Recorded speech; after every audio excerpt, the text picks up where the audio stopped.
എനിക്കിവിടെ അമേരിക്കയിൽ വളരെ ഇൻട്രസ്റ്റിങ്ങും യൂസ്ഫുള്ളുമായിട്ട് തോന്നിയ ഒരു കാര്യം നിങ്ങളുമായിട്ട് ഷെയർ ചെയ്യണമെന്ന് തോന്നി. അതായത് വേറൊന്നുമല്ല, റോഡ് ക്രോസ് ചെയ്യുന്ന രീതിയാണ്. നമ്മുടെ നാട്ടിലും ഇവിടെയും റോഡ് ക്രോസ് ചെയ്യുന്ന രീതി തമ്മിലുള്ള വ്യത്യാസമാണ് ഞാനിന്ന് കാണിക്കുന്നത്. ഞാൻ ഈ വീഡിയോയിൽ തന്നെ കാണാൻ പറ്റും, ഇന്ന് അത്യാവശ്യം സ്നോ ഉള്ളൊരു ദിവസമാണ്. ഞാൻ വീഡിയോ എടുക്കുന്ന ടൈമിലും സ്നോ നല്ല രീതിയിൽ പെയ്യുന്നുണ്ട്. അതുകൊണ്ട് ഇന്നധികം തിരക്കുണ്ടാവില്ല. അതുകൊണ്ട് ഇന്നാണ് ഏറ്റവും ബെസ്റ്റ് ഡേ ആയിട്ട് എനിക്ക് തോന്നുന്നത്. ഞാൻ എൻ്റെ അപ്പാർട്ട്മെൻറ്റിൽ നിന്ന് ഇറങ്ങി മെയിൻ റോഡിലേക്ക് പോവുകയാണ്. മെയിൻ റോഡ് നമ്മുടെ അപ്പാർട്ട്മെൻറ്റിനോട് വളരെ ചേർന്ന് തന്നെയാണ്, അധികം ഡിസ്റ്റൻസ് ഒന്നും ഉണ്ടാവില്ല. ഈ മെയിൻ റോഡ് ക്രോസ് ചെയ്തിട്ട് വേണം നമുക്ക് ബസ് സ്റ്റോപ്പിലേക്ക്, സൂപ്പർ മാർക്കറ്റിലേക്കൊക്കെ പോകാനായിട്ട്. ഇവിടെയൊക്കെ എങ്ങനെയാണെന്ന് വെച്ചാൽ നമുക്ക് എല്ലാ റോഡ് സൈഡിലും ഒരു സിഗ്നൽ പോസ്റ്റ് ഉണ്ടാവും. ആ സിഗ്നൽ പോസ്റ്റിലെത്തി നമ്മൾ അവിടെ ഒരു ബട്ടൺ ഉണ്ടാവും. ആ ബട്ടണിൽ ക്ലിക്ക് ചെയ്തതിന് ശേഷം നമ്മൾ സിഗ്നലിന് വേണ്ടി വെയിറ്റ് ചെയ്യണം.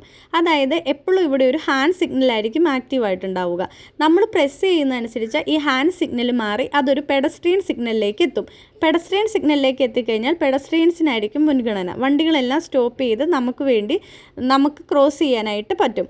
അതായത് ഞാൻ ഇവിടെ ബട്ടൺ ക്ലിക്ക് ചെയ്തു. ബട്ടൺ ക്ലിക്ക് ചെയ്തതിന് ശേഷം ഇപ്പം നിലവിൽ ഹാൻഡ് സിഗ്നലാണ് ആക്റ്റീവായിട്ട് നിൽക്കുന്നത്. അതിനുശേഷം പെഡസ്ട്രിയൻ സിഗ്നലിന് വേണ്ടി വെയിറ്റ് ചെയ്യുവാണ്.